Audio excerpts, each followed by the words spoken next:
Israel மீது பதில் தாக்குதலை தொடுத்திருக்கிறது ஈரான். இஸ்ரேலின் தெற்கு பகுதியை குறிவைத்து ஏவுகணை வீச்சு என்ற செய்தி கிடைக்கப்பட்டிருக்கிறது. நாம் தொடர்ந்து செய்தியாளர் நிரஞ்சனிடம் பேசலாம். நிரஞ்சன், இஸ்ரேல் மற்றும் அமெரிக்கா இரு நாடுகளும் இணைந்துதான் இந்த தாக்குதலை ஈரான் மீது நடத்தி வருகிறது. இதுவரை சுமார் 1000 பேர் பலி என்ற தகவலும் கிடைக்கப்பட்டிருக்கிறது. இந்த தீவிரமான சண்டையானது தொடரும் பட்சத்தில் ஈரான் மற்றும் ஈரானில் இருக்கக்கூடிய மக்களின் நிலை என்னவாகும் என கணிக்கப்படுகிறது? நிச்சயமாக ஒரு கவலை அளிக்கக்கூடிய விஷயம்தான். ஏனென்றால் போர் என்றோ அல்லது இது போன்ற சண்டைகள் என்று வந்தால் நிச்சயமாக பொதுமக்கள் தான் ஏராளமானோர் உயிரிழப்பார்கள், பலியாவார்கள். எந்த பகுதியில் இருந்தாலும் அதுதான் நடக்கும்.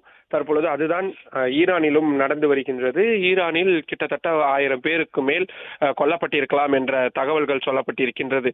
ஏனென்றால் ஈரானை பொறுத்தவரை அங்கு இருக்கக்கூடிய அணு ஆயுத இடங்களை குறிவைத்துதான் நாங்கள் தாக்குதல் நடத்துகிறோம் என்று அமெரிக்காவும் இஸ்ரேலும் வெளிப்படையாகவே அறிவித்திருக்கிறார்கள்.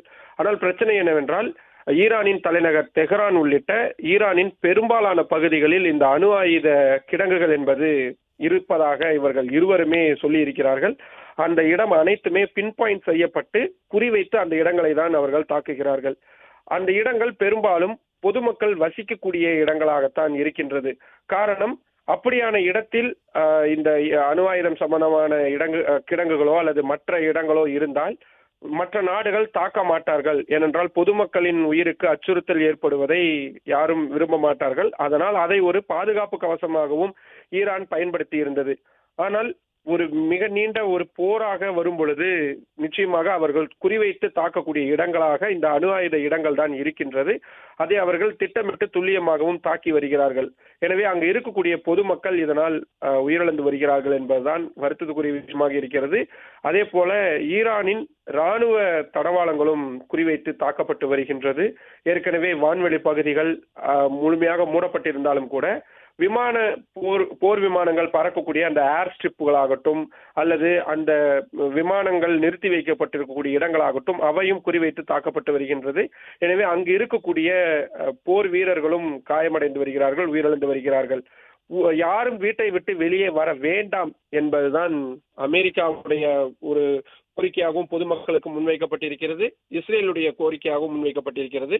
சற்று நேரத்திற்கு முன்பு அமெரிக்காவிலிருந்து பேசி இருக்கக்கூடிய அமெரிக்க அதிபர் டொனால்ட் ட்ரம்ப் உங்களுக்கு சுதந்திரம் விரைவில் கிடைக்கும் என்று அவர் கூறியிருக்கிறார். ஈரான் மக்களுக்கான செய்தியாக நான் இதை கேட்கிறேன். நீங்கள் தான் எங்களிடம் உதவி கேட்டீர்கள், நாங்கள் அந்த உதவியை செய்து வருகிறோம். ஈரான் மக்களே, உங்கள் வீட்டை விட்டு வெளியே வராமல் பாதுகாப்பாக இருங்கள், உங்களுக்கு சுதந்திரம் விரைவில் கிடைக்கப் போகிறது என்று அமெரிக்க அதிபர் டொனால்ட் ட்ரம்ப் பேசியிருக்கிறார்.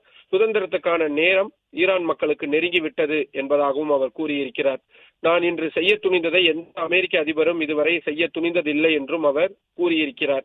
தொடர்ச்சியாக அமெரிக்க அதிபர் டொனால்ட் ட்ரம்பை பொறுத்தவரை உலகம் முழுவதும் போர்களை நிறுத்தியது நான் தான் என்று சொல்லி வந்த நிலையில் அவருக்கு நோபல் பரிசு, அமைதிக்கான நோபல் பரிசு கிடைக்கும் என்றும் அவர் எதிர்பார்த்திருந்தார். ஆனால் அது அறிவிக்கப்படாததை அடுத்து அவரது மாற்றம் என்பது வெளிப்படையாகவே இருந்திருக்கிறது. தற்பொழுது ஈரான் மீதான போரை நாங்கள் தான் மேற்கொண்டிருக்கிறோம் என்று வெளிப்படையாகவே அவர் அறிவித்திருக்கிறார். அது மட்டும் இல்லாமல் ஈரான் மக்களுக்கான அறிவுறுத்தலையும் அவர் கொடுத்திருக்கிறார். எங்கள் ராணுவ நடவடிக்கை முடிந்ததற்கு பிறகு உங்கள் அரசாங்கம் உங்கள் கைவசமாகும். பல ஆண்டுகளாக நீங்கள் அமெரிக்காவின் உதவியை கேட்டீர்கள், இப்போது உங்களுக்கு தேவையானதை கொடுக்கும் ஒரு அமெரிக்க அதிபர் உங்களுக்கு கிடைத்திருக்கிறார். அது வேறு யாருமில்லை, நான் இன்று செய்ய துணிந்ததை எந்த அமெரிக்க அதிபரும் இதுவரை செய்ய துணிந்ததில்லை. உங்களுக்கான சுதந்திரத்தை மீட்டுக் கொடுப்பதற்கான நேரம் வந்துவிட்டது, அதை செய்ய போவது நான் தான் என்றும் அமெரிக்க அதிபர் டொனால்ட் ட்ரம்ப் தனது அந்த உரையில் மிக தெளிவாக குறிப்பிட்டிருப்பதை பார்க்க முடிகின்றது. அதிலிருந்து நாம் புரிந்து கொள்ள வேண்டியது, முழுமையாக தற்பொழுது கோமேனி அவர்களது ஆட்சி அகற்றப்படும் வரை அமெரிக்கா தனது இந்த தாக்குதலை தொடரும் என்பதாகத்தான் நாம் புரிந்து கொள்ள வேண்டியதாக இருக்கின்றது. எனவே இது வெறும் ஒரு எச்சரிக்கை தாக்குதலாக மட்டும் இல்லாமல் நீண்ட ஒரு தாக்குதலாக இது இருக்க போகிறது என்பதாகத்தான் நாம் புரிந்து கொள்ள வேண்டியதாக இருக்கிறது. ஏற்கனவே அதற்கான ஏற்பாடுகளையும் அமெரிக்கா முழுமையாக செய்திருக்கிறார்கள் என்பதுதான் இந்த இடத்தில் நாம் குறிப்பிட்டு சொல்ல வேண்டியதாக இருக்கிறது. அமெரிக்காவுடைய போர் விமானங்களாகட்டும் போர் கப்பல்களாகட்டும் அந்தந்த நிலையில் அவர்கள் நிறுத்தி வைத்திருக்கிறார்கள். இதில் சிக்கல் என்னவென்றால், மற்ற நாடுகள், மிடில் ஈஸ்ட் கண்ட்ரி, மத்திய கிழக்கு நாடுகள் என்ன மாதிரியான நிலைப்பாட்டை இதில் எடுக்க போகிறார்கள் என்பதும் நாம் சற்று கவனமாக பார்க்க வேண்டியதாக இருக்கிறது. ஈரானுக்கு ஆதரவாக வேறு ஏதேனும் நாடுகள் உடன் வரப்போகிறார்களா? ஏனென்றால் ஹவுதி ஆகட்டும் அல்லது மற்ற தீவிரவாத அமைப்புகள் தற்பொழுது ஈரானுக்கு ஆதரவான நிலைப்பாட்டை எடுத்திருக்கிறார்கள். ஆனால் அதே நிலைப்பாட்டை நாடுகள் எடுக்குமா? லெபனான் மாதிரியான அல்ல மற்ற நாடுகள் உதவிகரம் நீட்டுமா என்பதுதான் இந்த தருணத்திற்கான மிக முக்கியமான விஷயமாக இருக்கிறது.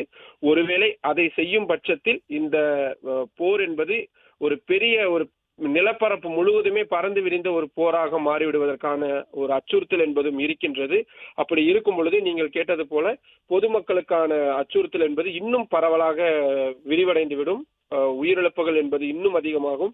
நமக்கு தெரியும், பாலஸ்தீனத்தின் காசா பகுதியில் நடத்தப்பட்ட தாக்குதலில் கிட்டத்தட்ட அந்த நாட்டின் சுகாதாரத்துறை கொடுத்திருக்கக்கூடிய தகவல்படி 70,000த்திற்கு மேல் உயிரிழப்புகள் நடந்திருக்கலாம். இன்னும் சொல்ல போனால் 1.5 லட்சத்துக்கு மேல் கூட அந்த உயிரிழப்புகள் இருக்கலாம் என்று சொல்லப்படுகின்றது. தாக்குதல் நடத்த தொடங்கிய சில மணி நேரங்களிலேயே முதல் கட்டமாக கிடைத்திருக்கக்கூடிய தகவலே 1000 பேர் வரை ஈரானில் கொல்லப்பட்டிருக்கலாம் என்று சொல்லப்படுவதன் மூலமாக இன்னும் ஒரு 2-3 தினங்கள் இந்த தாக்குதல் தொடர்ந்தாலும் கூட ஏராளமான உயிரிழப்புகள் என்பது ஏற்பட்டுவிடும். இது வெறும் ஈரான் மட்டுமல்ல, ஈரானை சுற்றி இருக்கக்கூடிய மற்ற நாடுகளிலும் இந்த தாக்கம் என்பது பெரிய அளவில் இருக்கும். லெபனானிலும் தற்பொழுது அந்த சைரன்கள் ஒழிக்கப்பட்டு வருவதாக தகவல்கள் கிடைத்திருக்கின்றது. லெபனான் உள்ளிட்ட மற்ற நாடுகளிலும் அங்கிருந்து இயங்கக்கூடிய அமைப்புகள் இஸ்ரேலுக்கு எதிரான தாக்குதலை தொடங்கி இருக்கக்கூடிய சூழலில் அந்த நாடுகளையும் குறிவைத்து இஸ்ரேல் இனி அடுத்த கட்ட தாக்குதலை நடத்தும் என்பதால் பஹ்ரைன் உள்ளிட்ட முக்கியமான இடங்களில் தற்பொழுது சைரன் என்பது ஒலிக்கப்பட்டு வருகின்றது. பொதுமக்கள் அச்சுறுத்தல் இருக்கின்றது. எனவே பாதுகாப்பான இடங்களுக்கு செல்லுங்கள் என்ற அந்த அறிவுரையை கொடுக்கக்கூடிய ஒரு சமிஞ்சையாகத்தான் இந்த சைரன்கள் என்பது இருக்கும். மிடில் ஈஸ்ட் கண்ட்ரிகளில், மத்திய கிழக்கு நாடுகளில் எல்லா நாடுகளிலுமே இந்த சைரன் ஒலிப்பதற்கான கட்டமைப்பு என்பது இருக்கும். அந்த சைரன் ஒலி கேட்டால் மக்கள் என்ன வேலைகளை செய்து கொண்டிருந்தாலும் சரி, அதை அப்படியே விட்டுவிட்டு அவர்கள் பாதுகாப்பான இடங்களுக்கு செல்ல வேண்டும். பெரும்பாலானோரது வீடுகளில் பதுங்கு குழிகள் என்பது இருக்கும். பெரிய டிராபிக் என்பது அந்த நாடுகள் முழுவதுமே நடந்திருப்பதாகவும் தகவல்கள் சொல்லப்படுகிறது. ஈரானை பொறுத்தவரை டெலிகிராம் என்ற அந்த சமூக வலைதள செயலியை தான் அதிகமாக தகவல்களை பரிமாறுவதற்காக பயன்படுத்துவார்கள். எனவே அந்த செயலி என்பது அந்த நாட்டில் தற்பொழுது முழுமையாக நிறுத்தி வைக்கப்பட்டிருக்கிறது, தற்காலிகமாக நிறுத்தி வைக்கப்பட்டிருக்கிறது. மற்ற சமூக வலைதளங்களும் முழுமையாக நிறுத்தி வைக்கப்பட்டிருக்கிறது. ஏனென்றால் இந்த சிக்னல்கள் மூலமாக ஏதாவது தகவல்கள் கிடைத்தால் அதை வைத்து இஸ்ரேலோ அமெரிக்காவோ தாக்குதலை நடத்துவார்கள் என்பதால் பொதுமக்களுக்கான அந்த தகவல் தொடர்பு என்பது முழுமையாக துண்டிக்கப்பட்டிருக்கிறது. பிளே ஸ்டோர் மற்றும் ஆப் ஸ்டோரில் இருந்து பாலிமர் செயலியை QR கோடு மூலம் பதிவிறக்கம் செய்யுங்கள். செய்திகளை உடனுக்குடன் பெறுங்கள்.